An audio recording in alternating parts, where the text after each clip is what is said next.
सभी को मेरा प्रणाम। और द खो टॉक के 10वें एपिसोड में आप सभी का स्वागत है। आज हमारे साथ जो गेस्ट जुड़े हैं वो बहुत ही मल्टी टैलेंटेड है और बहुत ही स्पेशल है। इनका नाम है रजत शर्मा सर। ये अभी प्रेजेंटली उत्तराखंड खो खो एसोसिएशन के जनरल सेक्रेटरी हैं। और साथ ही साथ ये जब खिलाड़ी थे उस समय में इन्होंने भारतीय टीम के तरफ से खेला था और इंटरनेशनल खो खो प्लेयर है। और सबसे मेन जो अभी अल्टीमेट खो खो है, अल्टीमेट खो खो में भी एक ऑफिसर के रूप में वहां पे मेन रेफरी के तरफ से थे। तो बहुत ही सारे एक्सपीरियंस है सर के साथ और उम्मीद करेंगे कि पूरे इंटरव्यू के दरमियान सर से बात करें, गुफ्तगू करें और इनकी सारी जानकारी आप तक पहुंचाने का प्रयास करें। Welcome again sir. Thank you so much Prince ji. तो सर हमारा पहला क्वेश्चन आपसे ये रहता है कि sir as a kho kho खिलाड़ी आप खो खो कब से खेलना शुरू किए? ठीक। प्रिंस जी, मैं आपको बताना चाहूंगा कि खो खो तो मैंने बचपन से ही खेला है, अपने स्कूल टाइम से ही। जब मैं स्कूल में बचपन में हम पढ़ते थे तो जी स्कूल सर। टाइम से ही खो खो, मतलब अगर स्पोर्ट्स पीरियड है तो हमें खो खो खेलना है। तो खो खो जी का वो बड़ा क्रेज था, मैं बहुत खेलता था। उसके बाद धीरे धीरे हम लोग मेरा जो पहला टूर्नामेंट था, अगर मैं देखूं कि मेरे को आगे बढ़ाने वाला टूर्नामेंट, क्योंकि सब जूनियर ही होता है, बचपन से मैं जी खेल रहा जी हूँ। तो 2006 में मुझे याद है कि वो बहुत पुरानी बात हो गई है। 2006 में मुझे याद है कि जी इंदौर में एक सब जूनियर नेशनल चैंपियनशिप हुई। जी तो वो मेरा पहला सब जूनियर जो खो खो फेडरेशन ऑफ इंडिया की तरफ से जो फेडरेशन चैंपियनशिप जो रहती है, वो मेरा पहला नेशनल था। तो वहां से जो सिलसिला शुरू हुआ, फिर सब जूनियर खेला, देन नॉर्थ जोन भी खेले, देन जूनियर खेला, सीनियर खेला, और आज आपके सामने बैठा हूँ। तो इस तरीके से मेरा कारवां चलता रहा, खो खो मैं खेलता रहा। और अभी भी मुझे मतलब खो खो खेलना, मतलब अभी भी मैं देखता हूँ बच्चे खेलते हैं, हमारे वहाँ पे बहुत सारे बच्चे खेलते हैं। जी क्लब्स बने हुए हैं, हमने यहाँ पे क्लब की भी शुरुआत करी है। बच्चे खेलने तो बड़ा मन करता है, क्योंकि सेक्रेटरी तो एक पद है जिसको हमें निभाना है, मुझे निभाना है। जो मुझे सौंपा गया है, जो मुझे जिम्मेदारी सौंपी गई है, उसको मैं निभा रहा हूँ और आगे भी निभाऊंगा। लेकिन वो एक खिलाड़ी वाला जो जज्बा होता है ना, वो कभी वो मरता नहीं हमेशा है। रहते हैं। तो वो जब भी किसी भी खिलाड़ी को देखते हैं ना, तो वो मन करता है कि हम ही अभी ग्राउंड में चले जाएं और खेलने लग जाएं। तो इतना मतलब प्यार खो खो से मेरा है। जी सर।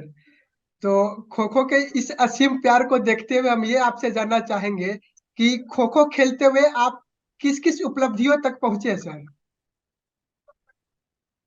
प्रिंस जी, मैं बताना चाहूंगा, देखिए, उपलब्धियां नहीं कहूंगा मैं उसको, जो मेहनत मतलब करके जो थोड़ा बहुत हमने कमाया है ना, क्योंकि जी हम इतने बड़े खिलाड़ी आज नहीं है जितना हम देखते हैं कि हमारे बीच में इतने बड़े बड़े खिलाड़ी आज हैं खो खो के, है ना। तो उनके सामने तो हम कुछ भी नहीं है, लेकिन फिर भी जो हमने थोड़ा बहुत अपनी मेहनत से कमाया है। तो मैं सब जूनियर नेशनल चैंपियनशिप में मैं पार्टिसिपेट किया, junior national championship, then back to back senior national championship में भी मैंने प्रतिभाग किया, उत्तराखंड को रिप्रेजेंट किया। जी सर। और जो मेरे में एक ब्रेकिंग पॉइंट जो आया था, वो मेरी लाइफ में आया कि जब इंडिया और नेपाल की सीरीज हुई थी। जी तो सर। उसमें फरीदाबाद में टेस्ट सीरीज हुई थी, इंडो नेपाल। उसमें जी मुझे इंडिया से रिप्रेजेंट करने का मौका मिला था। तो वो मेरी लाइफ का एक सबसे बड़ा अचीवमेंट था कि मैं इंडिया की जर्सी पहन के खो खो की खेल रहा था और इंडिया को रिप्रेजेंट कर रहा था। तो वो सबसे प्राउड मूवमेंट। जी सर, तो हमारा अगला क्वेश्चन ये है कि एक अच्छे खिलाड़ी के रूप में आप कौन कौन से गुण को देखते हैं सर? सबसे इम्पोर्टेंट अगर मैं खिलाड़ी के तौर पे कहूँ, खो खो को अभी मैं नहीं रखता हूँ, खो खो को साइड रखूंगा अभी जी मैं एक सर। खिलाड़ी, ओवरऑल एक स्पोर्ट्स प्लेयर के तौर पे अगर मैं बोलूँ, तो सबसे इम्पोर्टेंट मेरे नजर में प्रिंस डिसिप्लिन है। जी अगर सर। किसी खिलाड़ी के अंदर डिसिप्लिन है, तो वो किसी भी स्पोर्ट्स को सीख सकता है और उसके बेस्ट और ऑप्टिमम लेवल तक पहुंच सकता है। सो सबसे जी पहली सर। चीज है डिसिप्लिन। डिसिप्लिन के बाद अगर मैं गिनूंगा तो मैं गिनूंगा हार्डवर्क, जो वो मेहनत करता है, जो वो ग्राउंड में पसीना बहाता है। जी सर। तो वो हार्डवर्क, डिसिप्लिन, और साथ ही साथ वो कंसिस्टेंसी। क्योंकि आजकल आप देखें, जो आज का यो जो जनरेशन हमारी चल रही है, वो सोशल मीडिया की तरफ, फोन मोबाइल है ना, ऑनलाइन गेमिंग, इसकी तरफ ज्यादा बढ़ गई है। तो कहीं ना कहीं बच्चा 2 दिन खेलता है ग्राउंड में, उसके बाद तीसरे दिन चौथे दिन वो बोलता है कि आज नहीं आना है, आज मुझे घूमने जाना है, आज कहीं जाना है। तो वो कंसिस्टेंसी जहां ब्रेक हो जाती है ना, इट मीन्स वो डिसिप्लिन नहीं है बच्चे के अंदर। अगर बात आती है खो खो की, तो खो खो प्रिंस जी एक ऐसा गेम है, फिजिकल एजुकेशन हम पढ़ते हैं, आपने भी पढ़ी है, मैं भी पढ़ा जी है, सर। मैंने पढ़ाया भी है काफी साल बच्चों को फिजिकल एजुकेशन पढ़ाया है। तो उसमें एक सबसे इंपॉर्टेंट चीज आती है फिजिकल एजुकेशन के कंपोनेंट्स। तो जी हम 5 कंपोनेंट्स के बारे में पढ़ाते हैं। सबसे पहले आता है हमारा स्पीड, स्ट्रेंथ, एंड्योरेंस, फ्लेक्सिबिलिटी और कोऑर्डिनेशन। ये जी 5 चीजें हैं जो किसी भी इंसान के फिजिकल फिटनेस को बता सकता है।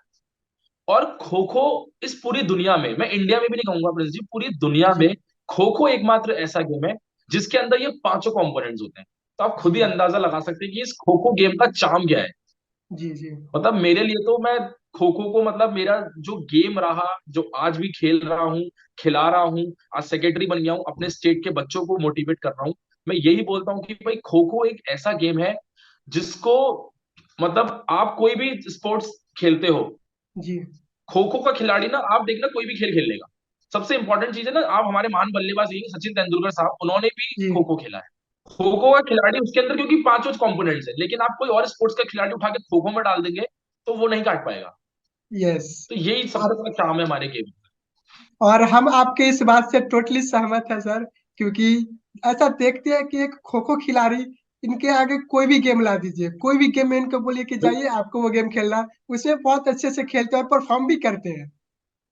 बिल्कुल बिल्कुल। जी यही सर। खिलाड़ी का ना चाम ही अलग है। खो खो खिलाड़ी का फिजिक देख लीजिए, आप जी उसका फिजिकल पैरामीटर्स देखिए, आप उसकी स्ट्रेंथ देखिए, स्पीड देखिए, फ्लेक्सिबिलिटी देखिए, किस तरीके से वो डॉजिंग करता है, ठीक है ना, किस तरीके से वो बार बार उठ रहा है, बैठ रहा है, तो उसकी लेग स्ट्रेंथ देखिए आप, है ना। यस ये सब यस। चीजें ही तो है जो खो खो के एक चाम को बढ़ा रही है।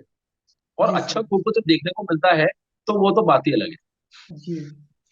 तो इसी संदर्भ में अब आगे बढ़ते हैं सर, और आपसे ये जानना चाहेंगे कि जब आप सब जूनियर खेले, जूनियर लेवल खेले और सीनियर और इंटरनेशनल तक गए, तो इस सभी के बीच में आपके पास कहीं ना कहीं कुछ चैलेंजेस आए होंगे। आप एक फिजिकल एजुकेशन के टीचर हैं, तो आपको अच्छे से पढ़ाई भी करना पड़ा होगा। तो वो सभी को आप बिल्कुल। कैसे मैनेज किए, और क्या टाइम टेबल रखते थे, या कैसे उसको हैंडल किए सर आप? प्रिंस जी, जब हम मतलब छोटे से शुरुआत कर रही थी गेम खेलने की, तो उस टाइम पे तो बचपन में तो क्या होता है कि पढ़ाई का सब जूनियर लेवल जब हम खेलते हैं तो पढ़ाई का उतना बर्डन नहीं होता है। और जी एक छोटे से शहर से, एक स्कूल से एक बच्चा नेशनल खेलने जा रहा है, अखबार में उसकी फोटो आ रही है, तो स्कूल भी जी बड़ा पीछे से सपोर्ट करता था कि कोई बात नहीं बेटा, आप खेलो, सब कोर्स बाद में कंप्लीट हो जाएगा। टीचर्स एक्स्ट्रा एफर्ट करते थे, एक्स्ट्रा क्लास देते थे कि चलो बच्चा नेशनल खेलने गया है। फिर जूनियर में भी यही सीक्वेंस चला, लेकिन जब सीनियर में हम आते हैं तो सीनियर में जी ऑब्वियस सी बात है, हम लोग अपना एक पीक लेवल पे चल रहे होते हैं, टेंथ होता है, ट्वेल्थ होता है, कॉलेज लाइफ होती है। जी तो उसको मैनेज करने में देखिए 24 घंटे हैं हमारे पास, बस मेन है मैनेजमेंट। और एक खिलाड़ी, एक स्पोर्ट्स टाइम मैनेजमेंट बड़ा अच्छा सिखाता है। जी सो मॉर्निंग में जल्दी उठना, रनिंग करने जाना, अपने फिजिकल पैरामीटर्स पे ध्यान देना, अपने फिजिक पर ध्यान देना, उसको बढ़ाना, देन प्रैक्टिस के लिए जाना, उसके जी बाद सर। अपनी पढ़ाई करना, स्कूल जाना। और स्कूल में भी एक ऐसा माहौल क्रिएट कर दिया था कि नेशनल खेल के आया है, लोग भी बोलते थे कि नेशनल खेल इससे सीखने को मिलेगा। और अपनी टीम बना यस। दी थी हमने स्कूल में। खो खो की टीम हमारी अपनी अलग स्कूल की थी, और बेस्ट टीम हमारी पूरे हल्द्वानी में, जिस स्कूल में मैं पढ़ता था, एसकेएम सीनियर सेकेंडरी स्कूल से मैंने पढ़ाई करी, तो पूरे हल्द्वानी की बेस्ट टीम होती थी उस टाइम पे, हम जब खेलते थे। और इसी तरीके से हम अपने आप को मैनेज करते थे। तो साइड बाय साइड पढ़ाई को भी ध्यान दिया, फैमिली को भी देखा क्योंकि फैमिली को भी देखना होता है, जी और जी अपने खो खो को भी ध्यान दिया। तो इस तरीके से मैनेज, क्योंकि कहते हैं ना कि आप किसी चीज को अगर पूरे दिल से चाहो तो वो हर कोई लग जाता है आपको उसे मिलाने में। तो यस वो यस। चीज कहीं ना भगवान भी आपको सपोर्ट करता है, ऊपर से वो देखता है कि यार बच्चा मेहनत कर रहा है, तो वो भी हर चीज में आपका सपोर्ट करता है। तो यस यही यस। मैनेजमेंट रहा, यही चीज थी जिसने मुझे खो खो खेलने के लिए इंस्पायर किया। उस टाइम पे इतने सारे टूर्नामेंट्स, आज तो आप देख रहे हैं अल्टीमेट खो खो हमारे सामने है, उस टाइम पे ऐसा जी कुछ प्लेटफॉर्म नहीं था। लेकिन ये सब चीजों ने मुझे काफी मोटिवेट किया। और जब मैं इंटरनेशनल खेला तो वो मुझे लगा कि यार आज तक की जो मेरी जर्नी थी, मेरा जो सफर था, जी वो कहीं ना कहीं एक अच्छा रिजल्ट मुझे दे रहा है। तो जी फिर इंटरनेशनल खेलने के बाद फिर मैं टेक्निकल ऑफिशियल कोचिंग इसकी तरफ बढ़ गया। जी। जी सर।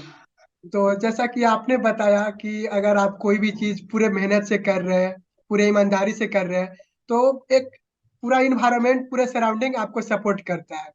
और साथ ही एग्जैक्टली साथ exactly. आपको डिसिप्लिन रहते हुए उसी 24 घंटे में आपको मैनेजमेंट करना है। तो ये सही में एक बिल्कुल। काबिल तारीफ़ है, और आपने इसे बहुत ही अच्छे बखूबी से निभाया, जिसका एक रिज़ल्ट है कि आप अभी एक एग्जाम्पल के थैंक यू। तौर पे पूरे उत्तराखंड में जाने जाते हैं सर। तो बढ़ते हैं हमारे अब अगले क्वेश्चन की तरफ सर। जैसा कि अभी हम लोग देख रहे हैं कि इंडियन ओलंपिक एसोसिएशन में भी जो भी अभी बड़े बड़े रैंक पे जो भी ऑफिसर हैं, वो सभी कहीं ना कहीं एक प्लेयर रह चुके थे। उसी संदर्भ में अभी हम आपको एक एग्जाम्पल के तौर पे ले रहे हैं, और एक आप सटीक एग्जाम्पल है कि आप खिलाड़ी थे और अभी एक अधिकारी है खो खो, जो उत्तराखंड खो खो एसोसिएशन है उसके आप जनरल सेक्रेटरी हैं। तो इस रूप से आप कैसे इस पूरे जिम्मेदारी को और इस सभी को आप देखते हैं सर? प्रिंस जी, मैं कहूँ तो जो ये सेक्रेटरी की जिम्मेदारी, जनरल सेक्रेटरी की जिम्मेदारी मुझे खो खो फेडरेशन ऑफ इंडिया की तरफ से, यहाँ के लोगों की तरफ से मुझे सौंपी गई है, उसको मैं कोशिश कर रहा हूँ कि अपने बखूबी निभाऊं। और ये क्या है कि जब हम खिलाड़ी बनकर एक एक सीढ़ी चढ़कर ऊपर आए होते हैं ना, तो जी वो चीज बड़ी मतलब अच्छी लगती है। अंदर से खुशी मिलती है, एक अपने आप को प्रेज करने का मन करता है। क्योंकि ऐसा होता है कि आप खिलाड़ी रहे, आप सब जूनियर खेला, जूनियर खेला, सीनियर खेला, आप इंटरनेशनल पे आए, फिर आप टेक्निकल ऑफिशियल में आए, आप अल्टीमेट खो खो में आए, और साथ ही साथ आप फिर लोगों ने आपका काम देखा। आपने उत्तराखंड में हम काम करते थे, यहाँ पर टीम्स को मोटिवेट करते थे, टीम को लेके जाना, एज अ कोच मैनेजर बन के टीम को लाना ले जाना, खो खो जी के लिए सर। यहाँ पे काम करना, है ना, लोग बच्चों को मोटिवेट करना, उनको जोड़ना। तो कहीं ना कहीं ये काम भी देखा गया, और इसके लिए मैं उन सभी लोगों का धन्यवाद करना चाहूंगा। चाहे वो हमारे इंडियन ओलंपिक एसोसिएशन के general secretary honourable Shri Rajeev Mehta sir हो, हमारे kho kho Federation of India के president honourable Shri Sudhanshu Mittal sir हो, हमारे kho kho Federation of India के general secretary honourable Shri M S Tyagi sir हो, और kho kho Federation of India के treasurer Shri G Surendra sir. Singh Bhutiyani ji हो हमारे, जो कि हमारी हल्द्वानी क्षेत्र से हैं, उत्तराखंड से हैं।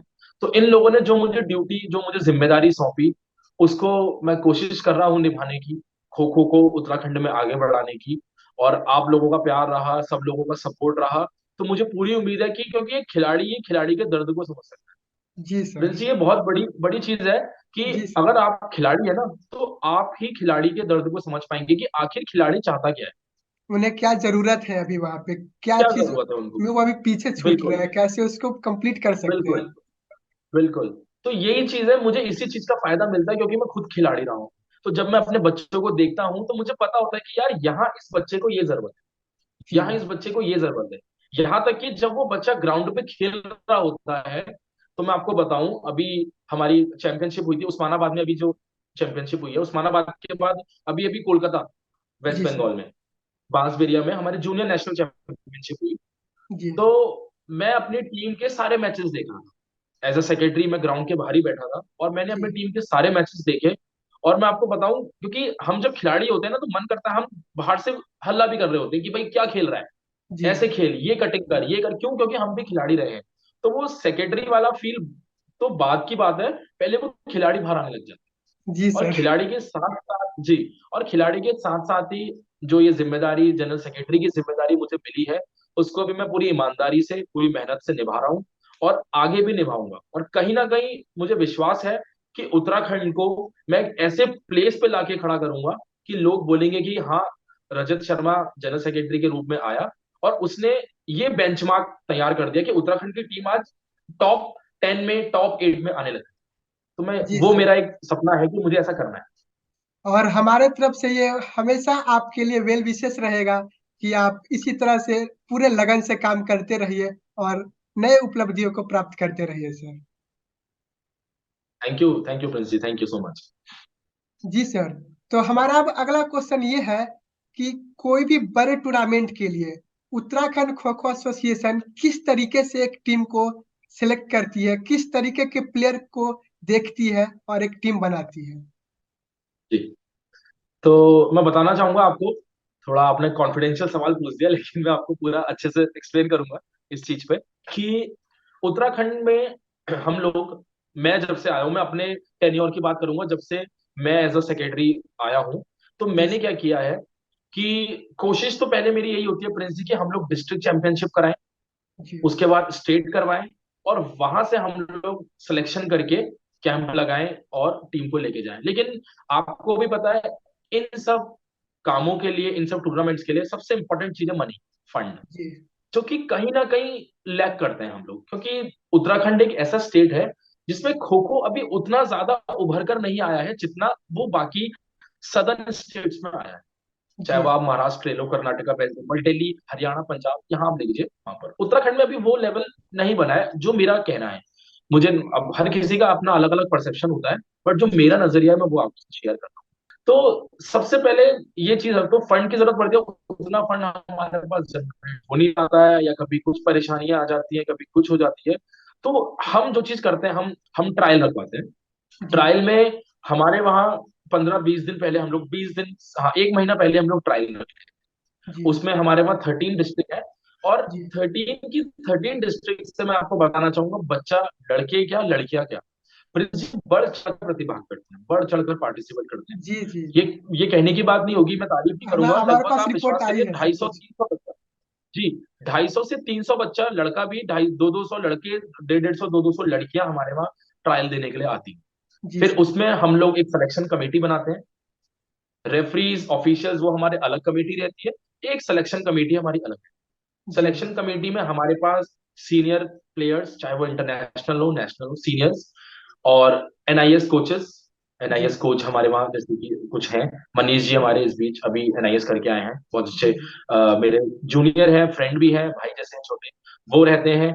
और भी हमारे ऑफिस बियरर्स हैं, चाहे वो हमारे प्रेसिडेंट हो, वाइस प्रेसिडेंट हो, ट्रेजरर हो, कोई जितने भी हमारे ऑफिस बियरर्स हैं वो, जी फीमेल टेक्निकल ऑफिशियल सीनियर्स जो हमारी रहती हैं, वो हमारे सिलेक्शन कमेटी में रहते हैं। मैं अपने आप को इन्वॉल्व नहीं करता हूँ उसमें, मैं एज अ सेक्रेटरी सारा देखभाल करना, सबका देखरेख करना वो मेरा रहता है, कि कहीं पर कोई लूप होल्स ना हो, कहीं पर जी कुछ पार्शलिटी ना हो, कहीं पर कुछ भी किसी भी बच्चे के संग कुछ गलत ना हो, वो चीज लुक आफ्टर करने के लिए मैं, हमारे प्रेसिडेंट सर, हम लोग वहां पे बैठे। इस तरीके से हमारा ट्रायल चलता है। ट्रायल के बाद हम लोग लिस्ट निकालते हैं, सिलेक्शन कमेटी अपने सिलेक्शन की लिस्ट हमको देती है, इसमें मेरा कोई इंटरफेरेंस नहीं रहता है। सिलेक्शन जी कमेटी एक्सपर्टीज होते हैं, वो चीज जो मुझे लिस्ट फाइनल करते देते हैं, उसको मैं न्यूज़पेपर में जारी, कि भाई ये बच्चे हैं। उनमें से हम लोग क्या करते हैं, सपोज अब तो 15 प्लेयर आने लग गए हैं, तो हम लोग जी 20 से 22 प्लेयर लेते हैं लड़कों में, और 20 से 22 प्लेयर लेते हैं लड़कियों में। उनका जी हम लोग कैंप लगाते हैं। जी उस कैंप से फिर हम लोग सेलेक्टेड 15 लड़के 15 लड़कियों का सिलेक्शन करते हैं, और वो फिर चैंपियनशिप के लिए आते हैं। जी कैंप प्रिंस जी हर बार तो लग नहीं पाता है, लेकिन मैं कोशिश करता हूँ कि हर बार बच्चों का कैंप लगे, क्योंकि जी आपको सर। भी पता है कि हर चीज के लिए सबसे बड़ी चीज है धनराशि।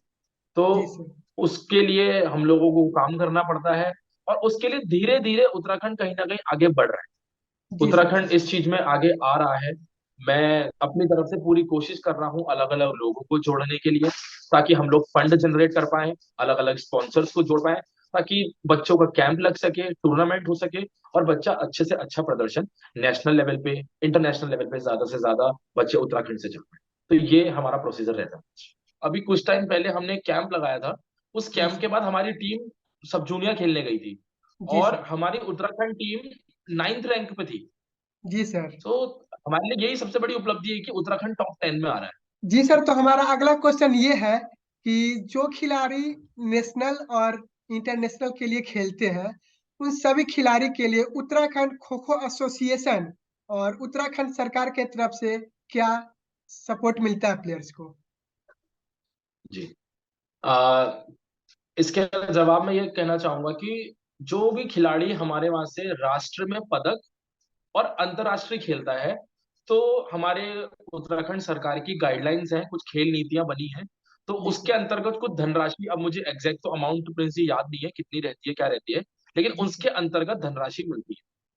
और उत्तराखंड खो खो फेडरेशन अपनी तरफ से जितना हो पाए जी सर। बच्चों की मदद करना, उनके लिए कैंप ऑर्गेनाइज करना, उनके लिए टूर्नामेंट ऑर्गेनाइज करवाना, उनको किट देना, चाहे ट्रैक शूट देना, मैट शूज देना, और भी जो भी चीजें अपनी तरफ से हो सकती है, जी उसके लिए हमेशा तैयार रहता है अपने खिलाड़ियों के लिए।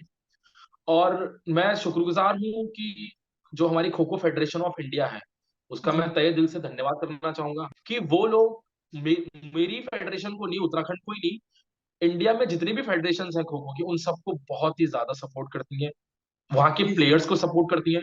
हर प्लेयर को कुछ अमाउंट देना, अच्छे खिलाड़ियों को धनराशि से नवाजना, हर स्टेट को मैट प्रोवाइड करना, खो खो मैट्स। और मैं जी बड़ा थैंकफुल हूँ कि मेरे पास अभी अभी एक 1.5 महीने पहले ही मेरे पास नई मैट्स, खो खो मैट्स मुझे खो खो फेडरेशन ऑफ इंडिया के द्वारा प्राप्त हुई हैं। जी और मैं सर। यही आश्वासन दिलाता हूँ कि उस मैट का सही प्रयोग किया जाएगा, और अपने बच्चों को मैट पे खिलाना, उनको उनके कैंप्स लेना, उनके टूर्नामेंट सारे मैट पे कराएंगे, ताकि बच्चे भी अच्छा परफॉर्म करें और कहीं ना कहीं उत्तराखंड का परफॉर्मेंस आगे बढ़े। जी मदद की सर। बात है तो सरकार से, उत्तराखंड सरकार से अभी तो फिलहाल फेडरेशंस को, वो मेरी फेडरेशन नहीं, किसी भी फेडरेशंस को अभी मदद के रूप में ऐसा कुछ मिलना बंद हो गया है। अब वो नीतियां होती हैं खेल की, कुछ नीति रहती है सरकार की, कुछ पॉलिसीज होती हैं, उस पर मैं जी कोई भी टिप्पणी नहीं करना चाहूंगा। बट ये है कि उम्मीद करता हूं कि जल्द ही सरकार सभी खेल फेडरेशंस को, एसोसिएशंस को मदद करना शुरू करेगी, चाहे वो किट के रूप में हो, ट्रैक सूट के रूप में हो, रेलवे कंसेशन के रूप में हो, जी जिसकी सर। जरूरत एक खिलाड़ी को, एक फेडरेशन को रहती है। क्योंकि एक टीम भेजने हमें बहुत सारी चीजें, एक टीम भेजने में हमें टिकट्स भी करने हैं, किट भी देनी है, ट्रैक भी देना है, उनका सारा, उनका एक पेरेंट की तरह उनको ट्रीट करना पड़ता है बच्चों को। जी सर। तो अगर सरकार हो या फिर और भी लोग हमसे, स्पॉन्सर्स हमसे जुड़े, सरकार हमसे जुड़े, हमारे स्टेट की ना, तो ये लोग अगर हमसे और अच्छे से जुड़ेंगे, हमें मदद करेंगे, तो कहीं ना कहीं मुझे लगता है कि खेल को, खो खो को और बढ़ा मिलेगा, और बच्चा अच्छे से अच्छा रिजल्ट देने की कोशिश करेगा। तो मुझे जी सर। उम्मीद है अपनी सरकार से, देश की सरकार से, कि वो, और क्योंकि कहीं ना कहीं काफी हद तक खेल को बढ़ावा मिल रहा है, जी तो सर। कहते हैं ना कि लालच तो हर किसी को रहता ही है, तो हमें भी ये लालच है कि मिल रहा है, लेकिन और मिलना, और मिले, तो वो जी और सर। की उम्मीद है। तो देखते हैं क्या होता है। जी। जरूर मिलेगी सर। और आपके प्लेयर्स और आप लोग मेहनत कर रहे हैं तो इसे कहीं ना कहीं से ऑब्जर्व किया जा रहा होगा, और कहीं ना कहीं इसका लाभ जरूर मिलेगा सर। बिल्कुल बिल्कुल। तो बढ़ते हैं अब अगले राउंड के तरफ सर। और अभी आपने अल्टीमेट खो खो में बहुत ही अच्छा एक्सपीरियंस लेके आए हैं सर। अल्टीमेट खो खो में एक ऑफिसर के रूप में थे, और वहां पे आप एक रेफरी थे। तो पूरे अल्टीमेट खो जी। खो के एक्सपीरियंस को आप किस तरह एक्सप्रेस करेंगे सर? सबसे पहले तो अल्टीमेट खो खो लीग के लिए आपको भी बधाइयां, मुझे भी जी बधाइयां, सर। और इस देश के, इस दुनिया के, इस पूरे वर्ल्ड के जितने भी खो खो खिलाड़ी हैं, खो खो से जितने भी लोग जुड़े हैं, उन सबको बधाइयां कि हमारे प्रेसिडेंट सर, हमारे सेक्रेटरी सर, और हमारे जितने भी ऑफिस बेयरर्स हैं, सब जी लोगों सर। की मेहनत रंग लाई, सर की एफर्ट से आज हम लोग खो खो को सोनी टीवी पे देख रहे थे। आज अगर आप जी। यूट्यूब खोलें तो शॉर्ट्स में, वीडियोस में आप लोग सिर्फ खो खो देख रहे हैं। और मिलियंस तो व्यूज रहते हैं अल्टीमेट, उस पे। बिल्कुल बिल्कुल, मैं आपको बताना चाहूंगा कि करोड़ में, मिलियंस ऑफ व्यूज उस टाइम पे थे। जी कहीं ना कहीं ये खो खो का चाम ही है, और सर लोगों की मेहनत है जी। कि जी ultimate kho kho Sony channel पे आया। और मैं बड़ा शुक्रगुजार हूं कि मुझे एज अ टेक्निकल ऑफिशियल वहां पर रहने का मौका मिला। बहुत बड़ी बात होती है, एक छोटे से शहर का एक लड़का सोनी चैनल पे आता है, सोनी जी टीवी सर। पे, टीवी में दिखता है, तो पूरा पूरा शहर, पूरे दोस्त, पूरा स्कूल का स्टाफ, जितने भी लोग जुड़े हुए हैं, वो सब टीवी में बैठे थे। तो जी मैं बड़ा सर। खुश था कि टीवी में दिख रहे हैं। क्योंकि आप भी सोच सकते हैं कि कोई बच्चा टीवी में जब आता है तो उसके माँ बाप बड़ा प्राउड फील करते हैं। जरूर जरूर। और अल्टीमेट खो खो का जो एक्सपीरियंस था, वो अगर मैं आपको शेयर करूं तो शब्द कम पड़ जाएंगे, लेकिन मैं मोटा मोटी आपको जरूर बताऊंगा कि बहुत ही बढ़िया एक्सपोजर, अगर खो खो गेम को एक्सपोजर मिला है, तो वो अल्टीमेट खो खो के प्लेटफॉर्म, वो best platform.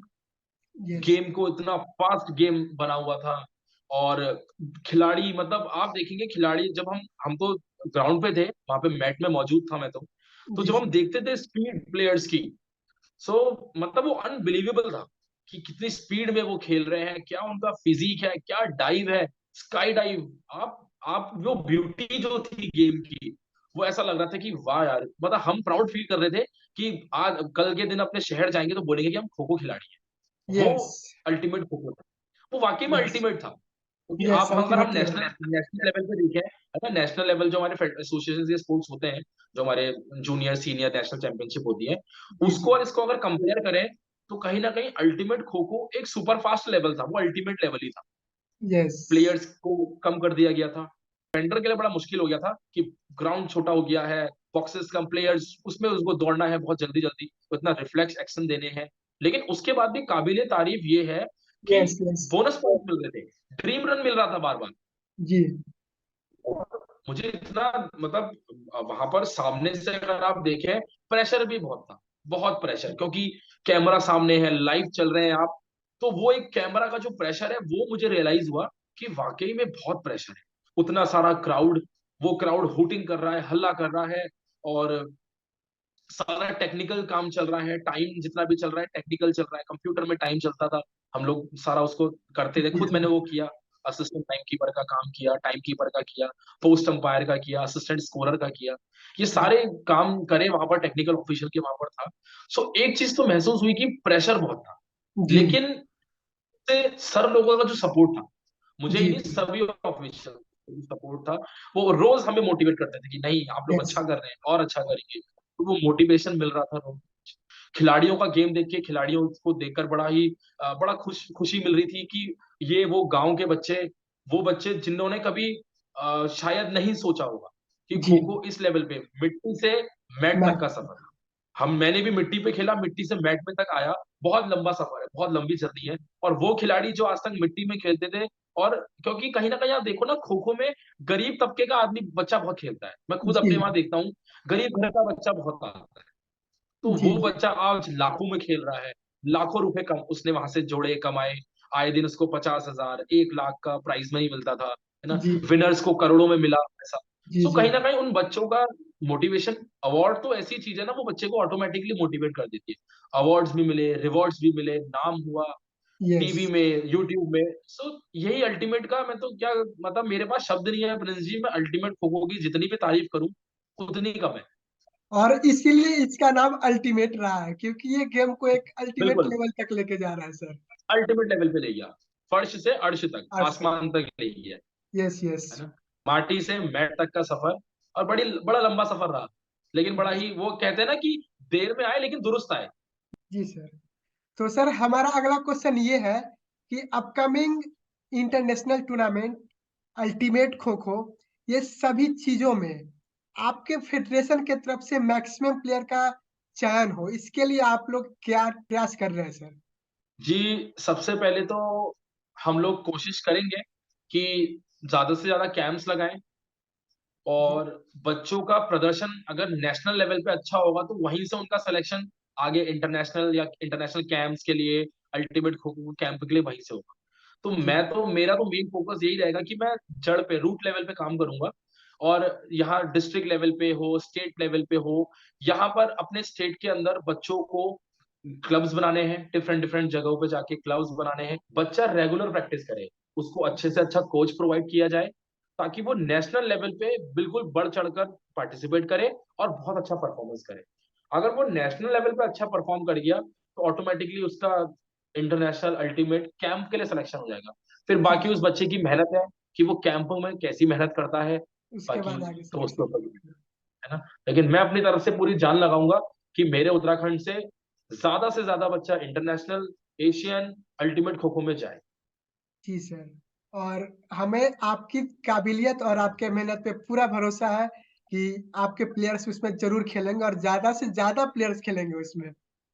Thank you Prince ji, thank you. जी सर। तो हमारा अगला क्वेश्चन ये है सर कि यूथ प्लेयर्स, उसके लिए आप कोई सजेशन या कुछ टिप्स देना चाहेंगे? जी, मैं सबसे बड़ी बात यही कहना चाहूंगा कि हमारा जो देश है, जवानों का देश है। जी और अगर हमारे देश के इन युवाओं को अगर अच्छी दिशा मिल गई, तो आप खुद सोच सकते हैं कि हमारा देश किस लेवल पे जाके पहुंचेगा। जी और मैं खुद अभी युवा हूं, तो एक युवा के तौर पे मैं, जो मेरे से भी युवा लोग हैं, उन लोगों जी को मैं यही बोलना चाहूंगा कि मेहनत से ना घबराएं, जी तोड़ मेहनत करें, पूरी जी लगन के साथ मेहनत करें। मत देखिए कि धूप है, बारिश है, दिन है, रात है, कुछ मत देखिए। क्योंकि यूथ एक ऐसा है ना, मतलब जवानी एक ऐसा पीरियड होता है, एक ऐसा ऐसा फेज होता है लाइफ का, कि जी। इसमें आप कुछ भी कर जाते हैं, कुछ भी। यस आपको कुछ भी आपसे कह दिया जाए कि भाई जमीन में हाथ मार के पानी निकाल दे, तो वो युवा इतना दम रखता है कि वो ये काम भी कर सकता है। यस यस तो बस जरूरत है कि यूथ सही दिशा में चले। और yes. As a coach, as a senior player, as a secretary, as a guardian, मैं यही करना चाहूंगा कि उन बच्चों को सही दिशा मिले। जो भी उनका कोच है, जो भी उनका खिलाड़ी है, उनका टीचर है, उनके पेरेंट्स है, उनको सही दिशा दे, ताकि वो अपनी राह से भटके ना, खूब मेहनत करें, लगन से खेलें, खूब खेलें, क्योंकि वो जमाने अब चले गए जब कहते थे कि पढ़ोगे लिखोगे बनोगे नवाब, खेलोगे कूदोगे बनोगे खराब। अब ये यस, टाइम नहीं है। उल्टा अब हो ये गया। टाइम है कि हाँ, अब ये टाइम है कि खेलोगे कूदोगे तब भी आप नवाब बनोगे। Yes yes. सो खेलना कूदना गलत नहीं है, डिसिप्लिन, डिसिप्लिन में रहना है, हार्डवर्क करना है, मेहनत करनी है, लगन से काम करना है। तो यही मेरा मैसेज रहेगा सबके लिए। जी सर। तो इसी के साथ हमारा नॉर्मल राउंड खत्म होता है और बढ़ते हैं अभी अब रैपिड फायर की तरफ। तो रैपिड बिल्कुल। फायर में हमारा पहला क्वेश्चन ये है सर कि आपका फेवरेट स्किल क्या था जब आप खो खो खेलते थे? मेरा फेवरेट स्किल उस टाइम पे, मैं एज एन अटैकर ही रहता था, पोल पे रहना, पोल लाइफ जी सर। मेरा पोर्शन था कि मैं ज्यादा से ज्यादा उसी पे वो करता था। आज भी मैं कहीं पोल देखता हूँ मैं पोल लाइफ मारना शुरू करता हूँ, बड़ा यस वो यस। रहता है। वो एक जी। प्लेयर अभी भी जिंदा है तो कहीं ना कहीं तो मन तो करता है कि चलो एक फुल टाइम लगा के देखते हैं अभी। बिल्कुल बिल्कुल, वो तो रहता ही है। जी सर। हमारा दूसरा जी। क्वेश्चन है सर कि आपका फेवरेट जर्सी नंबर क्या था सर? फेवरेट जर्सी नंबर बहुत पुरानी बात हो गई है, लेकिन अगर मैं बोलूं जिस जर्सी के संग मैंने इंटरनेशनल खेला था, जी चेस नंबर 9, जर्सी नंबर 9, तो जी वही मेरा कहूंगा कि फेवरेट रहा। और मुझे बड़ा पसंद है। आज भी मेरे पास वो जर्सी रखी हुई है घर पे, जी सर। देखता हूँ उसे, बड़ी खुशी होती है। इंडिया जर्सी है, जर्सी नंबर 9। जी सर। आपकी फेवरेट टीम सर? मेरी फेवरेट टीम, सभी की फेवरेट है वो, और मेरी भी फेवरेट है रेलवेज महाराष्ट्र, क्योंकि रेलवेज में भी महाराष्ट्र के प्लेयर्स रहते हैं, तो महाराष्ट्र ही मैं बोलूंगा कि जी वो मेरी टीम काफी फेवरेट है। जी लेकिन सर। अगर मैं देखूं अभी करंटली, करंटली अगर मैं देखूं तो दिल्ली और उड़ीसा यस बहुत सर। ही अच्छा परफॉर्म कर रहे हैं, बहुत अच्छा, बहुत ज्यादा, अच्छा। बहुत अच्छा। वो भी कहीं ना कहीं बहुत आगे बढ़ रहे हैं, उनको देख के भी बड़ा मन करता है कि अपनी टीम को भी ऐसे पहुंचाना है। और इसके जी। पीछे जो सबसे मेन रीजन है सर, दिल्ली और उड़ीसा के कोच। बिल्कुल बिल्कुल। खो खो के अलावा आप कौन अदर गेम में खेलते हैं सर? जी, मैं बताना चाहूंगा कि खो खो के अलावा मैंने फेंसिंग नेशनल लेवल पे खेला है, उत्तराखंड रिप्रेजेंट किया है, फेंसिंग तलवारबाजी, जी फेंसिंग सर। खेला है। और साथ ही साथ में डिस्ट्रिक्ट लेवल पे बास्केटबॉल खेलता था, तो जी डिस्ट्रिक्ट सर। लेवल पे बास्केटबॉल मैंने खेला है। स्पोर्ट्स मुझे पसंद है, स्विमिंग करता हूँ मैं, स्विमिंग भी आती है। जी सर, तो हमारा अगला क्वेश्चन ये है कि आपका सबसे यादगार मैच कौन सा रहा था सर? जब मैंने खेला था तो मुझे याद है सब जूनियर में खेल रहा था, जी सर। और बहुत छोटा था मैं, मेरी हाइट बहुत कम थी उस टाइम पे, और मुझे याद है मेरा मैच मणिपुर से पड़ा था। जी सर। मणिपुर की टीम से वो मैच था, और मैं बड़ा छोटा सा था और दौड़ रहा था बड़ी जोर जोर जोर शोर से, तो वो मैच मेरे लिए बड़ा यादगार रहा, क्योंकि मेरे को याद है आज भी कि वो प्लेयर मुझे छूने के लिए आ रहा था। मेरे को याद है मैं फ्री जोन के पास में ही था, आज भी मुझे वो पल याद है। जी भीड़ थी सर। उस टाइम पे काफी ग्राउंड पे, और वो प्लेयर की हाइट अच्छी खासी थी, मैं थोड़ा छोटा ही था उस टाइम पे, मतलब काफी हाइट मेरी कम थी, बच्चा जैसा था। तो वो जी मुझे प्लेयर पकड़ने के लिए आ रहा था, और वो जंप जैसा उसने कुछ किया, मुझे आज भी याद, मैं उसके नीचे से, पैरों के नीचे से निकला। तो हंसी भी आती है कि इस तरीके से भी खेला है, क्योंकि छोटे थे। तो वो मैच थोड़ा सा मेरे को याद है, थोड़ा सा जहन में है, तो बड़ा अच्छा लगा। जी सर। और हमारा अंतिम क्वेश्चन ये रहता है सर कि अल्टीमेट खो खो में कोई रूल जिसे आप ऐड करना चाहें या कोई रूल जिसे आप हटाना चाहें, आप क्या सजेस्ट करेंगे सर? रूल्स को लेके तो मैं ऐसी कोई टिप्पणी नहीं करना चाहूंगा। सभी रूल्स अपने में, जो भी हमारे टेक्निकल एडवाइजर्स हैं, कन्वीनियर लोग हैं, उन्होंने कुछ ना कुछ सोच समझ के वो रूल्स एंड रेगुलेशंस डाले हैं। जी सर। और मैं यही चाहूंगा कि इस गेम में क्योंकि ज्यादा, अगर हम ज्यादा रूल्स एंड रेगुलेशंस इसमें डाल देंगे तो कहीं ना कहीं इस गेम की ब्यूटी को नुकसान पड़ेगा, क्योंकि जी ये गेम बहुत फास्ट हमें दिखाना है। और है ना, ज्यादा से ज्यादा फॉल्स अगर फाउल अगर होने लग जाएंगे तो पब्लिक को समझ में नहीं आने वाला है कि यार ये फाउल, क्योंकि हर कोई इतना एजुकेटेड नहीं है, हर किसी को खो खो इतना ज्यादा नहीं पता है। हाँ, जी आदमी को ये पता है कि उठ रहा है, उसको छूना है, डाइव मार।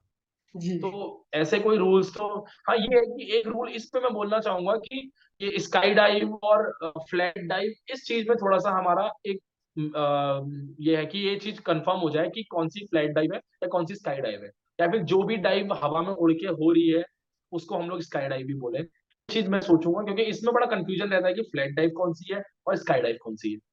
तो जी कहीं ना कहीं ये रूल अगर थोड़ा सा हो, है ना, बाकी तो इस गेम की ब्यूटी इसके रूल्स एंड रेगुलेशंस ही है। जी सर। तो हमारा अगला क्वेश्चन ये है सर कि आपके फेवरेट प्लेयर कौन है अभी? अगर करंटली मैं देखूँ तो मैं बड़ा मोटिवेट होता हूँ उस प्लेयर से। काफी प्लेयर है, तो वैसे वैसे तो काफी सारे प्लेयर्स हैं जो मेरे फेवरेट है।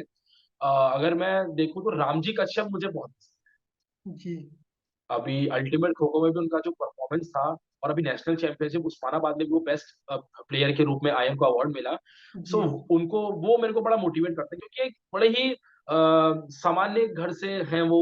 और क्या नाम है, बड़ी मेहनत करके इतना ऊपर उठे हैं, और आज उनका नाम ही नाम है, और खेलते हैं तो गेम तो उनका सबने ही देखा है। वो जी, मेरे बड़े मतलब पसंदीदा खिलाड़ी हैं इस करंट में। और प्रतीक वाइकर बड़े पसंदीदा हैं, वो बड़े पसंद हैं।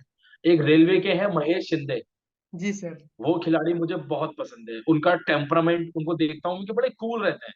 कूल। मतलब कभी भी मैं उनको हाइपर हुआ नहीं देखूंगा, और गुस्सा करते हुए या झगड़ा करते हुए या कुछ भी ऐसी बात करते हुए, बड़ा कूल काम से रहते हैं और अपना गेम खेल जाते हैं। जी, हाँ, तो इन प्लेयर से सीखने को बहुत मिलता है। चाहे हम आज सेक्रेटरी हैं, लेकिन उसके बाद भी बड़ा सीखने को मिलता है इन प्लेयर से। कोशिश करता हूँ कि इन प्लेयर से थोड़ा बहुत कुछ सीखूं, और अपने स्टेट में आके अपने बच्चों को वो चीज दूं। और उम्मीद करता हूँ कि कभी ऐसा दिन आए कि मैं इन प्लेयर्स को अपने स्टेट में बुलाऊं, इनवाइट करूं, और बोलूं कि हमारे स्टेट में आके हमारे बच्चों को कुछ कोचिंग टिप्स, कुछ ऐसे चीजें बता के जाएं कि जिससे वो प्लेयर्स और आगे उभरे। जी सर। तो इसी जी। संदर्भ में एक और क्वेश्चन ये है कि उत्तराखंड के ऐसे कौन होनहार खिलाड़ी है जिसको आप देख रहे हैं कि हाँ, इस प्लेयर को भी अगर अच्छे से अपॉर्चुनिटी मिले तो ये उस लेवल तक पहुंच सकता है? जी। मैं बताना चाहूंगा कि उत्तराखंड के खिलाड़ियों में कैलिबर बहुत है, क्योंकि पहाड़ी क्षेत्र के खिलाड़ी होते हैं, तो इनका फिजिकल बहुत ही अच्छा होता है। अगर इन बच्चों को स्किल्स, अच्छे प्ले कोचेस मिल जाए, अच्छा इन्वायरमेंट मिल जाए, तो ये खिलाड़ी बेस्ट कर सकते हैं। मतलब आने वाले टाइम पे ये आग लगा सकते हैं, मुझे इतना विश्वास है इन पे। जी, उनकी इनकी लिस्ट तो बहुत लंबी है, एक एक पर्टिकुलर खिलाड़ी का नाम नहीं लूंगा मैं, लिस्ट बहुत लंबी है। सो जी सर, कुछ बच्चे हैं, जैसे कि एक लड़का है विवेक, बच्चा है एक विनीत है, और एक बच्चा है नित्यानंद है, सूरज मौर्य है एक बच्चा, इमरान है एक लड़का। ये जी सब सर, हमारे जूनियर सब जूनियर वाली कैटेगरी के बच्चे हैं। और एक बच्चा है, एक सूरज मल्ला है, एक रोहित मल्ला है, सूरज मंडल है। तो ये खिलाड़ी, इनको देख के लगता है कि हाँ, इनके ऊपर मेहनत की जाए तो ये कुछ बहुत अच्छा कर सकते हैं। उसी की तर्ज में हमारे सीनियर खिलाड़ियों में भी बहुत सारे खिलाड़ी हैं। मनीष ने भी बड़ा अच्छा, मनीष खेलता था, आज जी, एनआईएस कोच है, कोच बन के अब वो जा रहा है। जी, सूरज विश्वास हमारा एक खिलाड़ी रहा। होनहार और खिलाड़ी। भी कई, लक्ष्मण ठाकुर है एक सीनियर खिलाड़ी, अभिषेक त्रिशूलिया जो कि एशियन कैंप भी करके आया है, जी सर, अनुकूल सिंह नेगी एक खिलाड़ी जो कि इंटरनेशनल इंडिया और इंग्लैंड की सीरीज में उसने पार्टिसिपेट किया था। जी आलोक सर, त्रिपाठी खेलते थे, तो पुराने हैं खिलाड़ी जो खेलते थे। और यही सारे खिलाड़ी हैं, लिस्ट बहुत लंबी रहती है। लड़कियों में भी अगर मैं बोलूं, वरना लड़कियां, गर्ल्स प्लेयर समझेंगे कि सर ने नाम ले लिया। तो जी गर्ल सर, प्लेयर के नाम लूं तो एक लड़की है डॉली, अंजू, और एक लड़की है भारती, दिव्या, और भी काफी हैं। बाकी तो नाम अब याद नहीं रहते हैं, क्योंकि बहुत सारे बच्चे आते हैं जाते हैं, तो नाम इतना याद नहीं आ रहा है इस समय। तो ये कुछ लड़कियां हैं, इन लोगों ने बड़ा अच्छा, ये लोग खेल रहे हैं, और उम्मीद है कि ये आने वाले टाइम पे और अच्छा खेलें। जी सर। और जैसा कि आपने अभी कुछ प्लेयर्स का नाम लिया सर जिसमें सूरज बहुत थे, तो उम्मीद करते हैं कि इसी तरह से उत्तराखंड में भी उम्मीद का सूरज है अभी, लेकिन ये सूरज अलग प्रकार का प्रकाश बिखरेगा उत्तराखंड टीम में और इसको अच्छा बनाएगा सर। बिल्कुल बिल्कुल बिल्कुल। मुझे पूरी उम्मीद है कि सूरज की तरह ही उत्तराखंड चमकेगा, और सूरज की रोशनी से इसको और ज्यादा एनर्जी मिलेगी, और उस जी सर। एनर्जी को ये नेशनल इंटरनेशनल चैंपियनशिप में बिखेरेगा। जी सर। तो हमारा अंतिम क्वेश्चन ये रहता है सर कि द खोटक और खो-खो चैंपियंस के वर्क को आपके तरफ से वर्ड रहेगा इसके लिए? जी, प्रिंस जी, सबसे पहले तो आपका जो एफर्ट है उसके लिए शत शत नमन, और बहुत बहुत जी सर। धन्यवाद आपका कि आपने मुझे इनवाइट किया। मैं बहुत ही थैंकफुल हूँ इस चीज के लिए कि आपने मुझको यहाँ पर बुलाया अपने चैनल पे। और खो खो चैंपियंस के लिए, खो टॉक के लिए मैं यही कहना चाहूंगा कि एक बहुत ही अच्छा अच्छा एफर्ट है जो कि प्रिंस जी के द्वारा किया जा रहा है। इसमें हमें खो खो को वर्ल्ड वाइड लेवल पे स्प्रेड करने का, इसको पॉपुलर करने का मौका मिल रहा है, बहुत ही अच्छी जी सर। पहल है।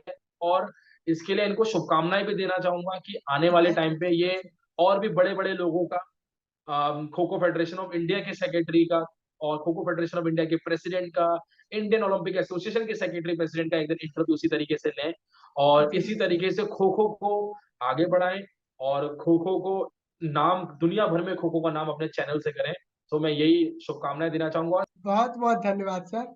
हमारे इस एपिसोड में जुड़ने के लिए और इसको एक सक्सेसफुल बनाने के लिए बहुत बहुत धन्यवाद सर। धन्यवाद।